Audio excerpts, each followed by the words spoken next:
that from our perspective, the best assurance of a stable and secure Middle East is a free and democratic Iran.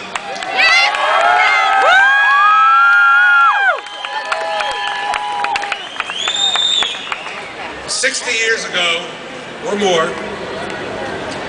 this building here, the United Nations, the body itself was founded back in 1945. The United Nations was founded in San Francisco with a very clear purpose at the time: to prevent aggression, to prevent a replay of the Second World War. And to be a member of the UN, you had to join the Allied powers. You had to declare war on Imperial Japan or on Nazi Germany. And those who envisioned the UN right from the start never thought it would become an organization that would host someone like President Ahmadinejad of Iran,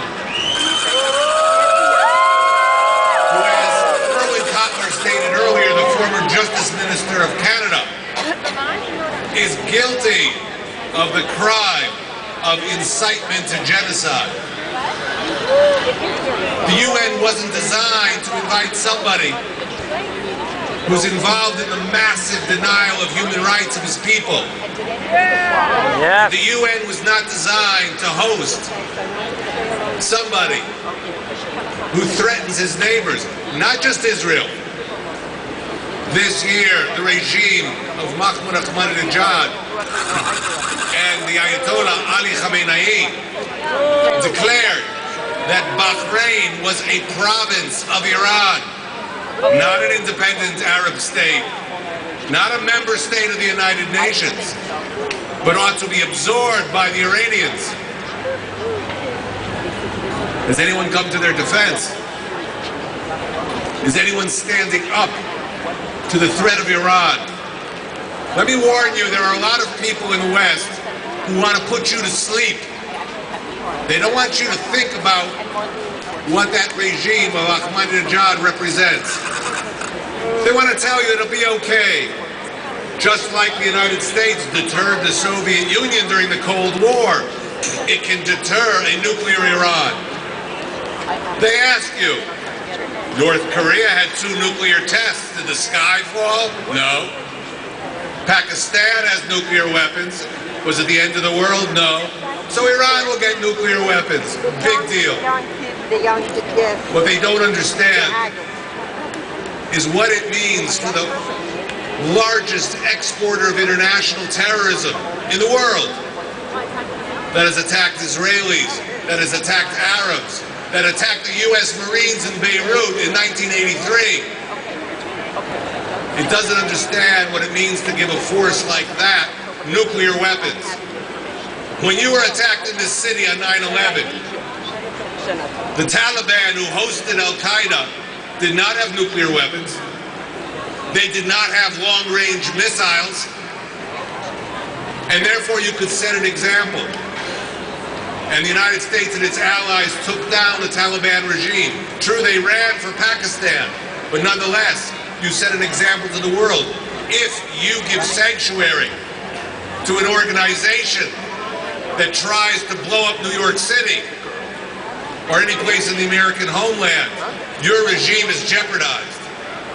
Now fast forward to 2011, 2012.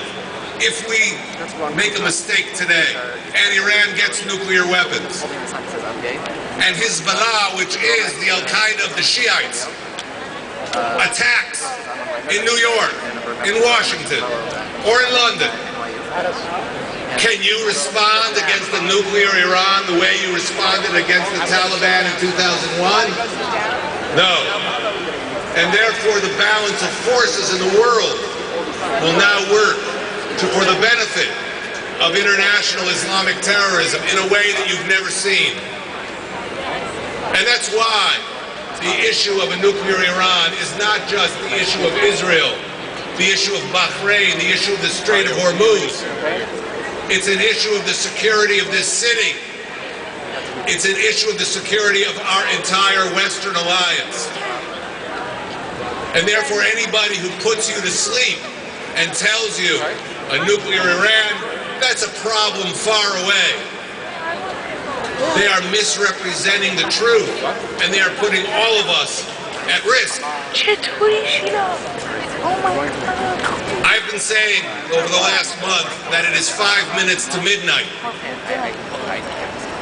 Standing before the UN, if we go and look at what the UN itself says about Iran, what the UN agency, the IAEA, the International